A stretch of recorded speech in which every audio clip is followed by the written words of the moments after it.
doing, as well as our special guest that's coming in live from New York. So let's get them in. Hi, Samantha. This is Samantha. Samantha, please introduce yourself. Hi, good morning. My name is Samantha Bunkia, and first I want to say it's a total honor being a woman in tech fellow with Startup Tucson. It's just been so inspiring to watch the ways that your team has responded to the needs of the community right now. So I'm super grateful. My personal story of why I'm interested in women in tech is I'm a local queer musician, and I've experienced an incredible amount of bias on stage or in the recording studios. Not all of it is intentional, but it is really harmful, and I know my experience isn't unique. So specifically in the space of music tech and sound engineering, that's something I'd like to be part of changing and shifting. So you can check out more at rogueviolin.com. That's my stage name. And thanks for having me today. Perfect. And welcome, Victoria. Victoria, please introduce yourself. Hi, I'm Victoria Ogino. I'm the program coordinator over at TechCore. We're a little software development team at the Eller College of Management. I'm super honored to be a part of this fellowship.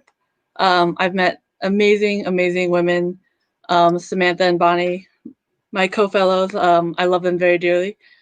And it's been really fun, and I've loved tech since I was a little girl. And obviously at the time I was a little girl, I didn't think of any biases against women in tech. I just loved it. And I had the support of my family. But then as I kind of got older and then tried to find jobs in technology, I found it to be kind of difficult and a kind of male-centric in a way I didn't really like. And it was kind of almost new to me, and it shocked me. And so I'm really happy that Startup Tucson started this fellowship to actually bring that awareness to the community, and hopefully bring more women into technology. So perfect. Thank you for being here, Victoria. thanks. And Bonnie. Hi, Bonnie. Introduce yourself. Hi, I'm Bonnie Acuna. This has been such a great honor as well to be part of this fellowship with Startup Tucson. I'm actually a stay-at-home mom. I started my, tech career about a year and a half ago, and it's really important to me, I guess, not only as a stay-at-home mom, but just somebody who's older, who started later on in life, and seeing that a lot of women my age who are kind of against starting anything new, especially in the tech community, because they're scared of it. So I'm kind of want to bring that forward and show people not to be scared of it, and that it's something that's going to eventually happen. So to embrace it. Perfect. Thank you for being with us this morning. This morning, the women in tech will be running coffee. But we do have a special guest. I am so honored to invite Andrea, coming in live from New York. Andrea, after a successful career on Wall Street and high-tech public relations, Andrea is using her personal fashion frustration to drive change in a way clothing is made. Andrea's patent-pending co-invention of on-demand localized micro-factory production for fashion brands eliminates the need for sizes and inventory. Andrea, thank you for being here, and please continue to introduce yourself because you have a multifaceted background. You're on mute. Why? It's very rare that you can shut me up. Apparently the mute button is the secret. I am so grateful for this opportunity to connect with you all today. I get invited to speak constantly, but I am so impressed with what's going on in Tucson. Living in New York, we're in this bubble, and getting to know you, Kenesha, online, and Janelle Briggs, who's one of the active members, I am so impressed with the tight community you have in Tucson. So as soon as I can get on a plane, I am heading out there. It's been about 4 years since I started my fashion tech startup. And one of the biggest challenges for many people who don't have a tech background is using words. There's no way to describe what we're doing. I'm a fashion tech startup, but on my journey, I discovered that we're actually advanced manufacturing. And so that's one of my biggest pieces of advice, is that you don't know what you don't know. So stay open to defining yourself and your technology. So right now, we're kind of limited by the words that we have available to us. But I think when it comes to tech, you get to invent your own words, because we're inventing new ideas, new paradigms. So don't be limited by the words you have access to. Create your own. Yes. Thank you again for being here. It means so much to me. Andrea has been a mentor, and we met through online and through the Y Combinator series. So I'm glad that we're able to bring her here with us via StreamYard. We're going to jump in this today, guys. Today we're talking about women in the tech industry, and women coming into tech have a harder time than men in the tech industry. So I just have a couple notes about it, and then we're going to jump into the videos. Women business owners offer a significant strategic advantage for strengthening Arizona's economic future. An additional 1.5 billion and 91,000 jobs could be added to our local economy if their businesses grow at the same rate as businesses owned by men. But they don't, guys. So women also create jobs that are in alignment with a new economy. And as we're moving forward in this new business or new economy, we really need to make sure that we, as local Tucsonians and people all over the world, are supporting women in business and really helping to back what's going on out there. Rather than waiting for the change to happen, we need to be the people that make the change in this industry. So we are asking for you guys to step up and help us make this change in this industry. With that, I'm going to throw it over to Samantha, and Samantha is going to start coffee for us. Absolutely. So, is this the part where we get to show a little bit of videos? So, one of the things that we talked about as a fellowship was what are the ways in which we can start building more conversations and dialogue in the community about these issues? And one of the things that we thought would be helpful is to share some videos that we found impactful and that really talked about this subject. So, with that in mind, I'll let Sophia sort of cue this video up. This video is about data ethics and what could go wrong. And here we go.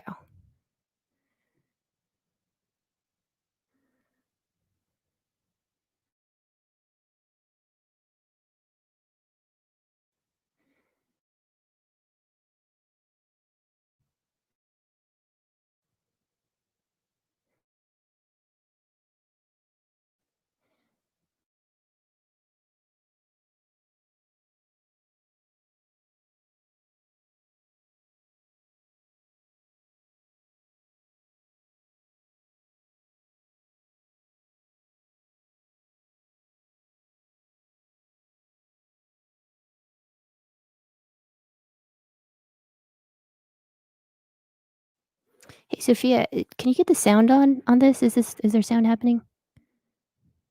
I think we might need to start this over.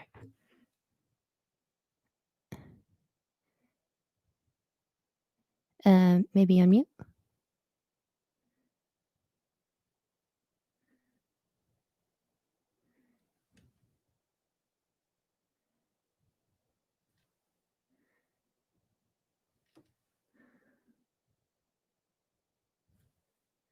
Still no sound. I don't have any sound on my end.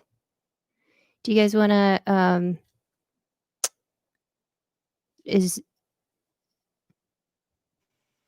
Give us 1 second while we restart this video for you guys.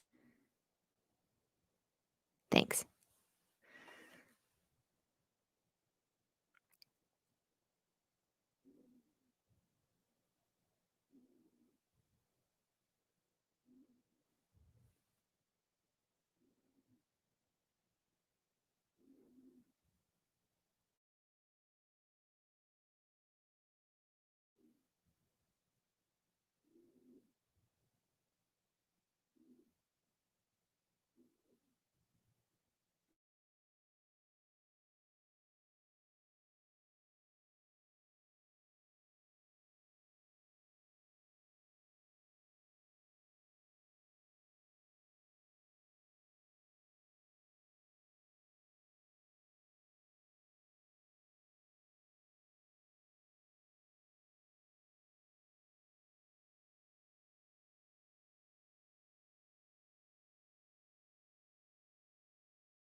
We are having some technical difficulties with the video, but I'm going to bring Samantha on and we're going to talk about the video.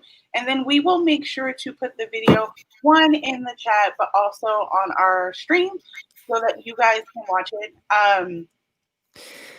Sure, I'm happy to give a yeah, great. We'll just go with this because there's a lot that Andrea and I can talk about, and all of us. So please, to the other fellows, chime in about the video. Just a short synopsis. This was a video by Deanna Fell. It was about data ethics, and one of the things that she addresses is ways in which that we can examine our models of tech companies in order to measure and identify kind of the impact that they have, and making sure that impact is ethical. And she gives some really interesting examples of ways in which it hasn't been ethical, and there haven't been ethical decisions made. And one of the things that she mentions as being able to add, one of the things that she mentions being able to use as a compass for being ethical is addressing issues of diversity in the workplace. So my first question, actually, we'll just go to that for Andrea, is some of the bias mentioned in this video is attributed to a lack of diversity from the creators of technology. So is adding greater diversity sort of a magic bullet, so to speak, or is it possible to account even for all the forms of bias in hiring, et cetera? And if not, what are additional solutions to reducing bias in tech? It's interesting. For us as a startup, we weren't consciously trying to diversify our hires, but we effectively have diversified our hires. I'm very fortunate to be a minority woman immigrant founder. And that diversity of opinions means I connect connect with so many different types of people. And so our team is reflective of our friends, and for the most part as well, the diversity that we encounter in the United States. I'm in New York City, one of the most diverse cities in the entire world. So our team is made up of 50%, more than 50% women, minorities, immigrant, different sexual diversities as well. So we've got a little bit of everyone, not consciously, subconsciously, but my subconscious is that I want everybody at the table. And I think for companies that don't naturally do that, having those diversity of issues makes you a stronger company from a funding standpoint, and from a diversity of opinion. You have better tech when you have more insight. So I cannot encourage teams enough to look for those other people, to hire the opinions, especially the ones you don't agree with, because it's only through that discussion that you can build stronger companies, by taking in those diverse viewpoints. Absolutely. So one of the things that's mentioned in the video that might be able to be used as a measurement of ethics as you're building companies and thinking about diversity is measuring a scale of impact, essentially. Could you talk a little bit about what you've used to measure your scale of impact for Lab 141? So it's Lab 141, and we started 100% inclusive. I did a TED Talk about this a couple of years ago, but the why, the Simon Sinek Start With Why, is critical to understanding myself and my company. A few years ago, I went to a shopping mall to buy clothing, and as a 5'1", 5'1.5" if I'm wearing heels, plus-sized, short-waisted woman, I went to dozens of stores and I literally could not buy one piece of clothing. And I am the average American woman. 68% of American women are plus size, which is size 14 or larger. 50% are 5'4" or shorter, which is petite. 68% and 50% are not fringe numbers. And it made me really frustrated to realize that there was nothing for me to buy or to wear. I exist. And so in the middle of the mall, I talked to my partner, called him up and actually screamed at him and said, why aren't clothes made the way 3D printed objects are? One style, redimensioned and cut on a small CNC 3D printed table. That way you don't actually have to deal with sizes or inventory. You just make things fast enough to create a 100% inclusive fashion cycle. That was my aha moment personally and for the business. And so from an inclusivity standpoint, it's unheard of that whether you're a little person or a trans football player, it shouldn't matter. And that's what we invented. And that comes from a diversity of standpoints. And from a technology standpoint, I do not have a technology background. Kenesha was so kind in introducing.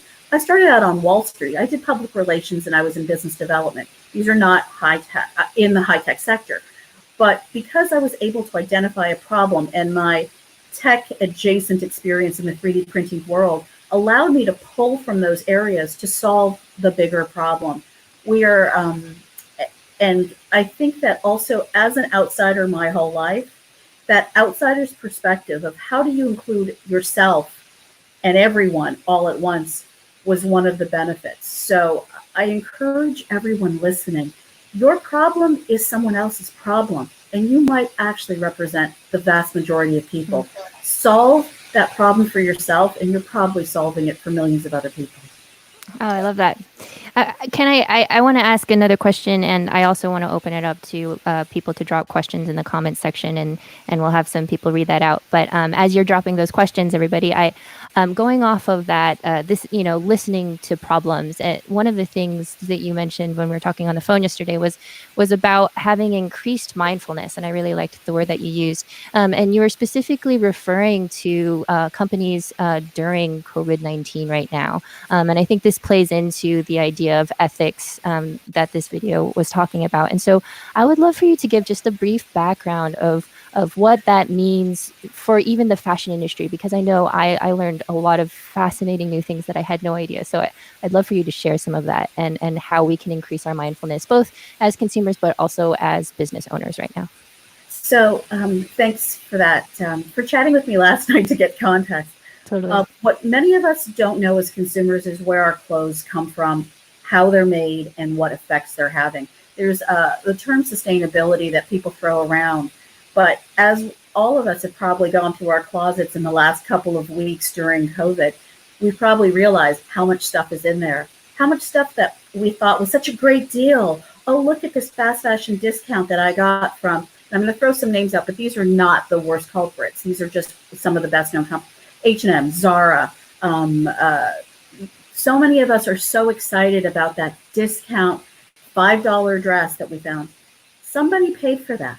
Some of the, most of these brands are value engineering their products to be so inexpensive because they assume that 20% of it will never be sold. They manufacture it and produce it so cheaply that they just know it's going straight to landfill, a portion of their inventory. One of the other things that's come out of, I think, coronavirus is a realization that we all have just so much stuff, and cheap is not necessarily good. I think the Marie Kondoing of all of our closets have made us realize that fashion should not be entertainment. Going online to find that deal isn't a good way to spend your time, your money, your resources. And if you think that donations are helping, fewer than 15% of the clothes that you donate are actually reused or put back in the fashion cycle. So I think that as consumers, I'm hoping that there will be a mindfulness about what you're buying, why you're buying it, and what does that really mean in terms of your own closet and on a global scale, the environmental impact of these things. And I just want to quickly tell people, everyone who's watching, that assumption that I'm going to go online, I'm just going to buy 3 items, and if I return it, those items that are returned to brands are often sent straight to landfill. They are not put back through the fashion cycle.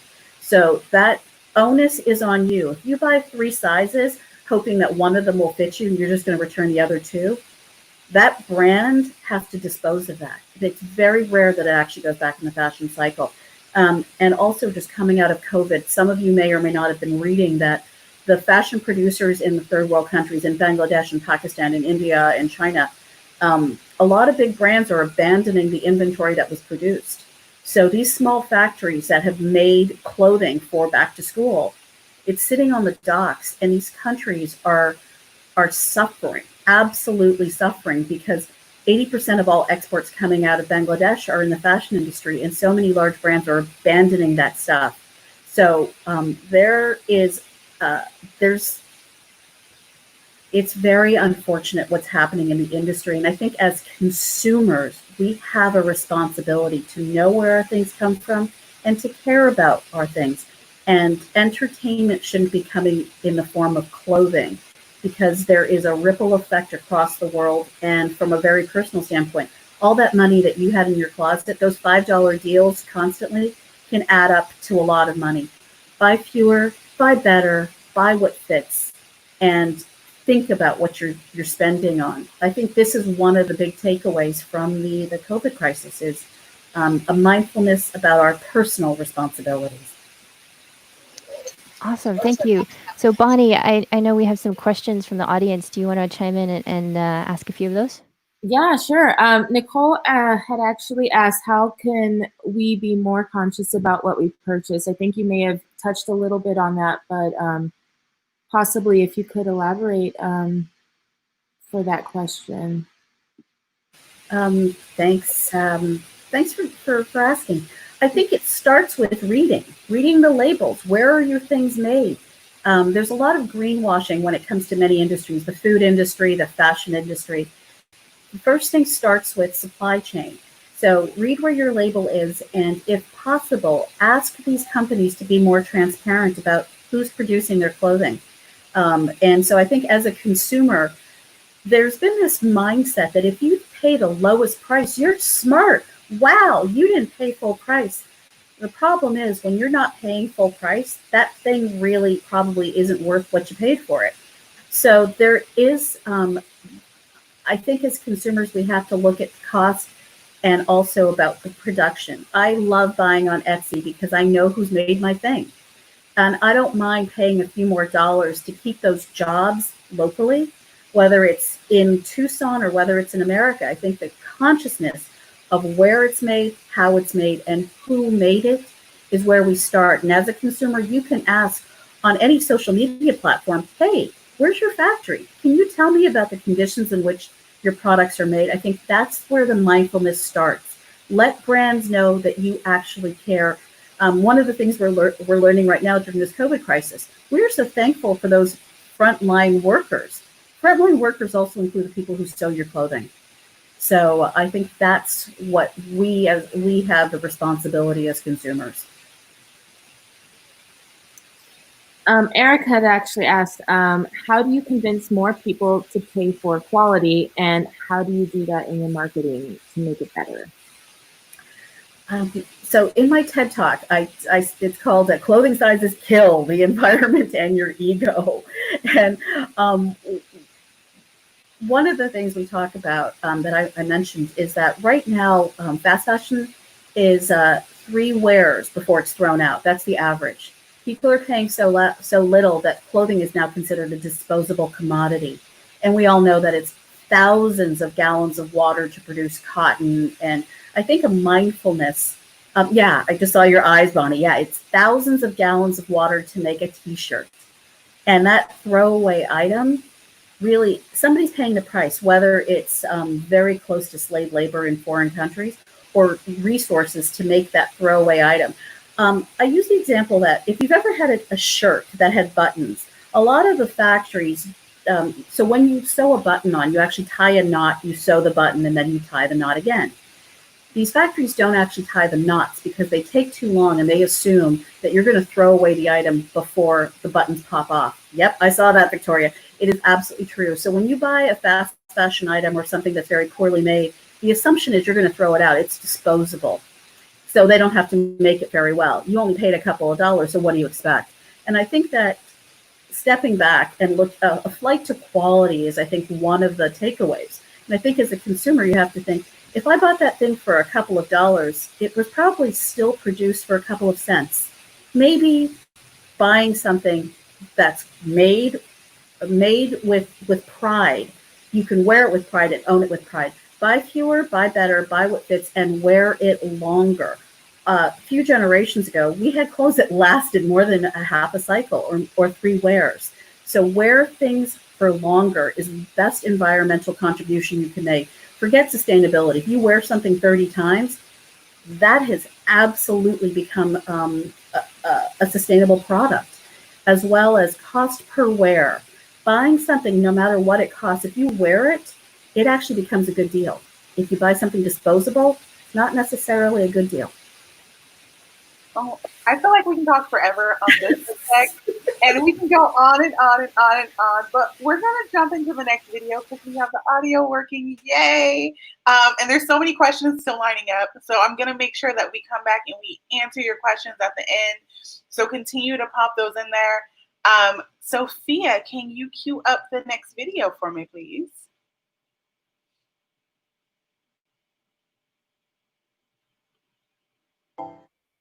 Today, 73% of the field of computer science is comprised of men. But women have a long history in computing, so why don't we know their stories? And how did the number of women in the field drop so low? Hidden Figures, both the film and book, introduce audiences around the world to some of the women who worked as engineers and early human computers, aka advanced mathematicians at NASA. And these weren't the only singular figures, since for a good portion of computing history, women played a significant role. But today, women are underrepresented in computer science, and we are rarely shown images of women in the field. But even though this is our present reality, it wasn't always the case. So first we need to ask ourselves, were there any women in early computing history? The short and resounding answer to that question is yes. Women were an integral part of computer science from its earliest inceptions. For example, mathematician Ada Lovelace is still considered the world's first computer programmer for her collaboration with Charles Babbage on his designs for a digital programmable computer called the Analytic Engine.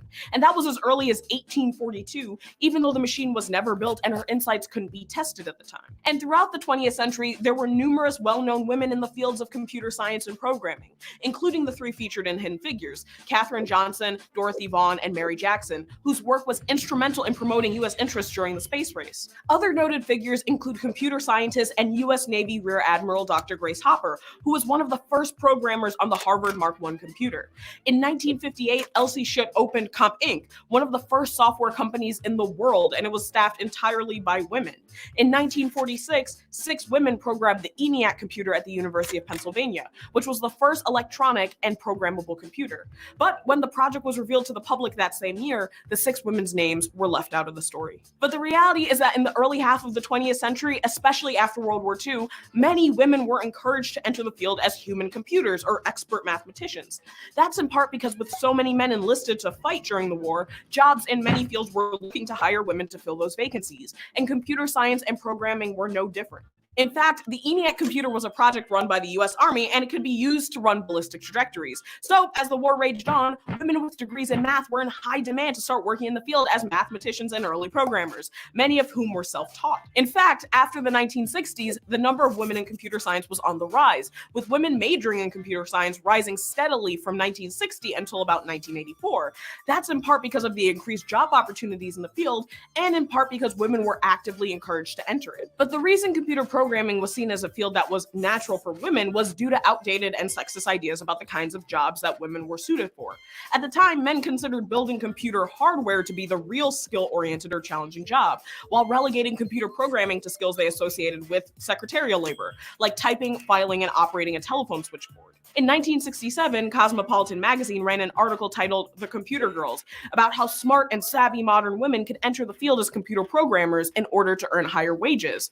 So male engineers were assigned roles developing computer hardware, and women were responsible for a good deal of the programming. So that brings us to our next question. If women played a significant role in early programming, then when did we start assuming that computer programming could only be done by men? Well, that all began to change around the end of the 1960s. Men in computer programming looked to increase the visibility of their field and advance their own positions, and part of that strategy included decreasing the number of women.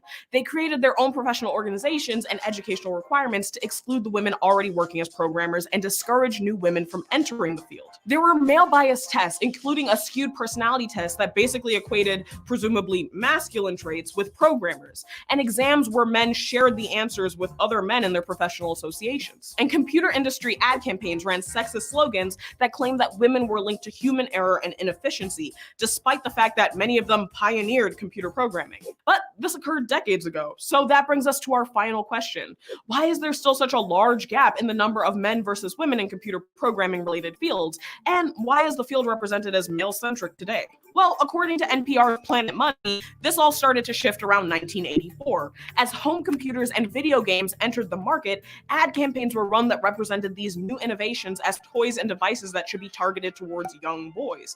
In fact, these ads focused almost exclusively on getting young boys interested in owning computers or working in that field.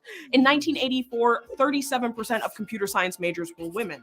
By 2014, that number had dropped to 18%. And a recent study of data from GitHub, a San Francisco-based open source software community, found that women's coding suggestions were more likely to be approved and shared on the site over those suggested by men, but only if their gender wasn't revealed. And if you're worried about the sample size, the researchers analyzed 1.4 million members. But a recent study shows that girls who have inspiring and encouraging teachers in computer-related classes as early as middle school are far more likely to enter the field later in life, especially if a woman is leading the class or they have positive reinforcement. CEO and founder of Girls Who Code, Reshma Saujani, says, "I think for girls, you cannot be what you cannot see."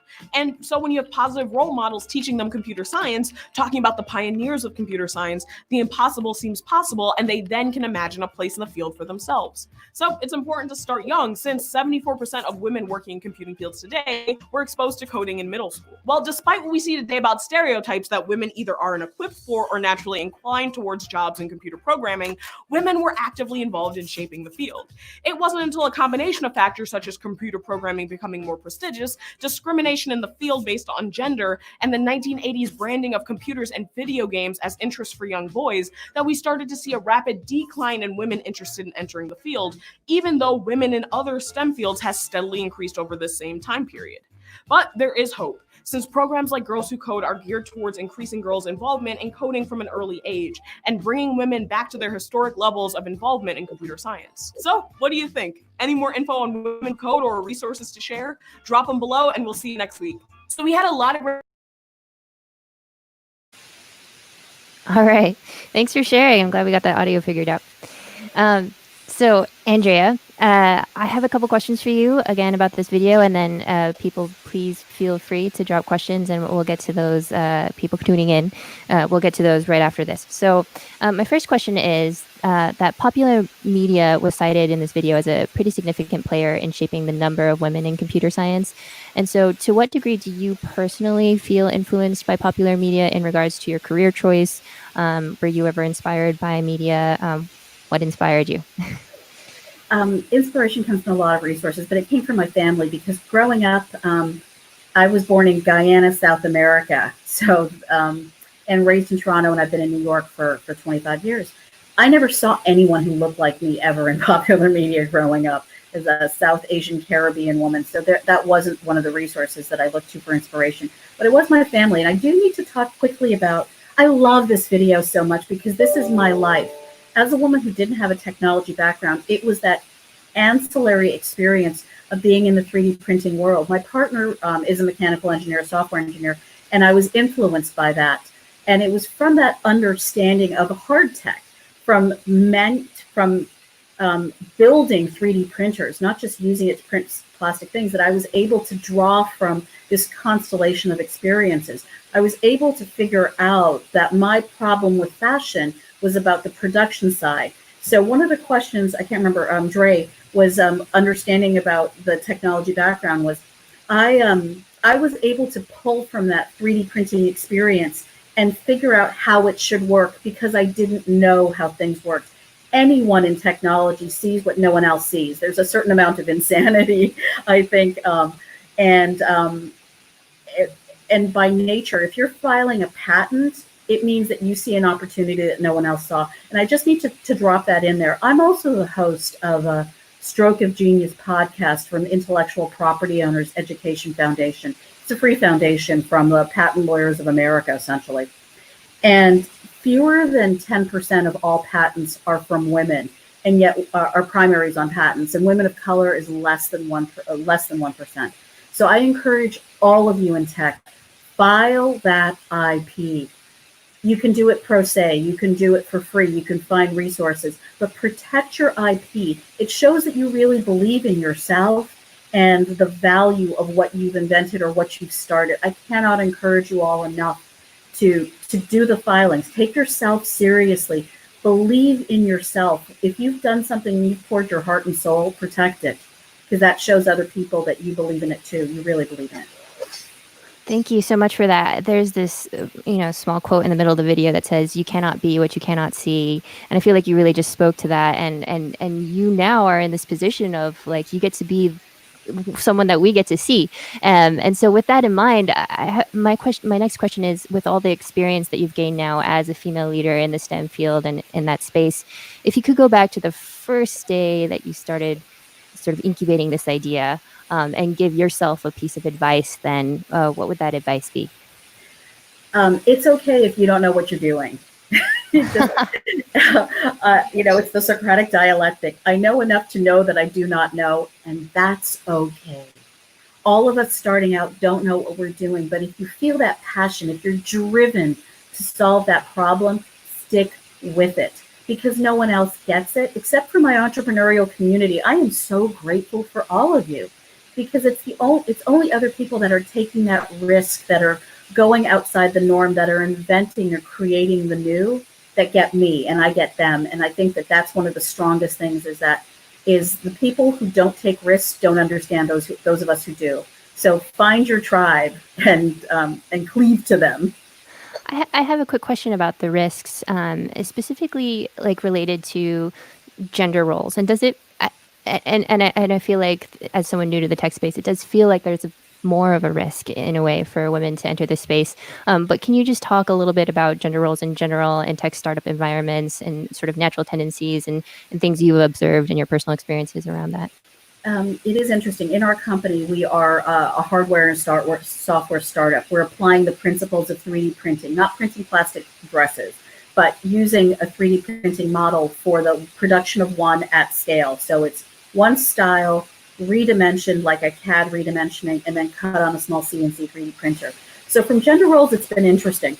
I went to MRF last year, which is the Midwest Rip Rap Festival. It's a real 3D printing community, and it was on the one hand, I was brokenhearted. It was 98% young boys, and I know there are so many women in STEM, and they just really need to be encouraged.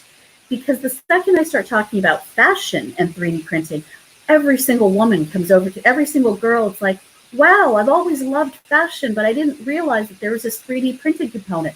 I think that as in the tech world, we have an onus to make tech interesting and relevant to girls, because every single woman I have ever met, every single girl wants to work with me.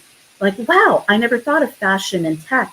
I'm like, no, this is hard tech. This is patent pending hardware tech. So I think that we have a responsibility to encourage girls to do the things they love, but from a technical standpoint. And that's what I do. Whenever I'm in a room, I absolutely tell the girls, you can do the things you love using tech. I don't know if that answers it, but I feel so much passion for the women who come up to me all the time who say, I'm a software programmer. I never thought of it from a fashion tech standpoint. So whatever that is, whether it's aerospace or food tech, you can be tech and also solve problems for things that you're passionate about. Does that answer your question? No, I think it gives us a lot to think about. I do want to give some space to some questions in the chat if you have any. We haven't had any questions come up yet, but I do have one. So this video was really fascinating to me, especially because I'm in the field of computer science, and a woman of color, and it's so interesting that the field started out with women, and through layers of discrimination and marketing, that was the thing that really hit me. It was like, boys are more interested in computers because all the products related to computers, video games, computers themselves, they're marketed towards boys. And it is partly parents too, we need to put computers in front of girls and get them interested in it. But when the products themselves are totally geared toward boys, Call of Duty, God of War, all these male-centric games, The Witcher, these masculine characters, it's hard to get girls interested in it. I remember one of the first games I fell in love with was Tomb Raider, and I probably didn't realize it at the time, but it's probably because the main character is this strong, badass female. But like there weren't that many games like that ever, like especially when I was growing up. So like a lot of it is parenting and like trying to encourage girls to get into it, but like when the products themselves are so biased towards boys, like how do we still encourage that? I'm just going to jump in here quickly. I think we all have a responsibility to go out to the community to talk to people about what you're doing and your tech and your ability to influence others. I am so often the only person that some of these girls have ever met that is a woman of color that's talking about tech in a feminine way. Or I mean, fashion isn't just feminine. The executives for every fashion company are men. But seeing that tech is everything. Tech is everywhere. So if you're watching video games, then I encourage girls to look at the video games about construction. Chloe is a fashion company out of South Korea that started out as a gaming company that could use that they model clothing for avatars. Well, if you can do that for a video game to create your own cloak, you can do that for fashion to actually make a real cloak. So I encourage girls and for all of us here to go out and tell your stories. Let the girls see you. Because it's amazing to me. I have my Oprah moment regularly when I volunteer and these girls run over to me and say, can I hug you? I want to work with you. I never knew this. So you have a responsibility to show these women the faces that they're not seeing, that you're involved in tech and they can be too. And it doesn't have to be male or boy centric. It can be things that you love. Jewelry that's rendered in a 3D model. That's about as tech as it gets, and you're still making cool jewelry. So go out there and share your knowledge and let everyone see you so they can be you. Thank you so much. Alyssa had a question. What resources do you recommend for finding women in tech to hire in the future? So I'm a little bit biased because I don't have a tech background, but I find that we're startup founders. So there's something different between being an employee and being someone who's founding. I think that a broad range of experiences of a general arts background can be incredibly helpful because it's not just one of the takeaways I've seen with looking at boys in tech is that they're all building things at home, like at Murph and Earth, the East Coast Rep Festival. These are all little boys. And I say boys because it was more than 98% boys at this event. So this is hard tech and they're building it at home. But they don't know how to sell it. So I think it's a combination of learning how to monetize and how to create businesses around this. So how do you encourage women? Encourage them to make the things that they want to see. And I'm sorry, I'm going a little off topic, but when it comes to hiring, the skills are just to have as much of a broad base of experience that you can pull from in order to implement your tech. No one wants to sit in a room just programming. You need to be able to integrate with marketing, with communication. So a broader base knowledge than just the tech is integral for the new tech that we're seeing. No one's isolated anymore. So tech must be able to communicate. So those communication, traditional female-centered values are so critical in tech. Marketing, communications, public relations, sales, all integrated with tech. So have a rounded background. That's wonderful. I'm going to jump really quickly in the comments and look over some of these comments. And there's so much positivity in here. I do want to respond to one comment. Amanda is also a woman in technology. She has patent products or patent teams. And I think she would be a great connection one. And she's also a mentor at Startup Tucson.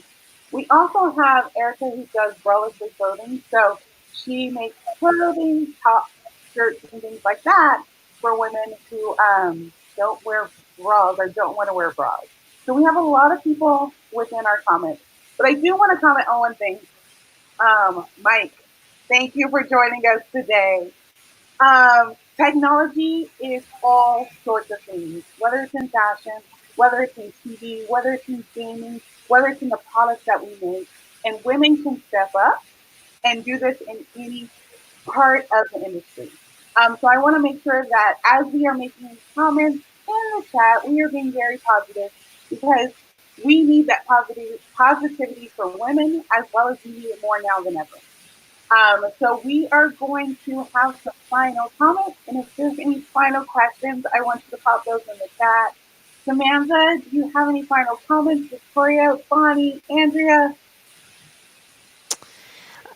I'll just end by saying thank you so much for being here. One of the initiatives that we've been talking about as fellows is the idea of storytelling and how to get the folks in the door who have those ideas, it's a scary process, right? And I think hearing stories like this makes it less scary for us. It gives us that sort of inspiration to go off of. So thank you for joining us.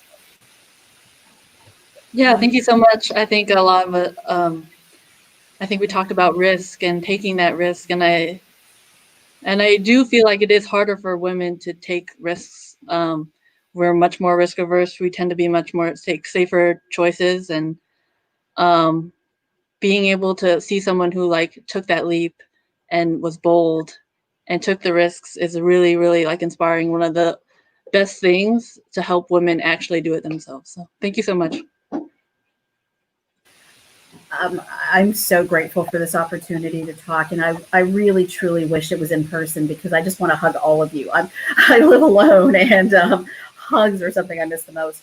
But I just want to step back for one quick second and just say that as women, it's important to work with men that get it. We have find your partners, find the people that believe in you. Because we cannot self-isolate, and from a gender, from a perspective of having different sexualities, we have people on our team that are transgendered.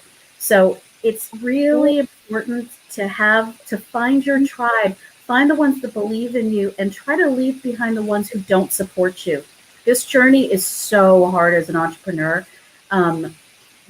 To partner with people who believe in you. My partner is my partner, and he's a mechanical engineer, software engineer, and he's been so supportive. He's co-founder, CTO, and I'm a stronger woman because of a strong man at my side. So I think that's also important to recognize.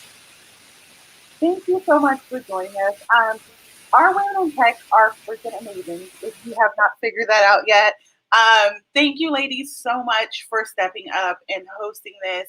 And later on in the year, they will be working on a phenomenal storytelling project, talking about women in the tech era and what's going on in the world today.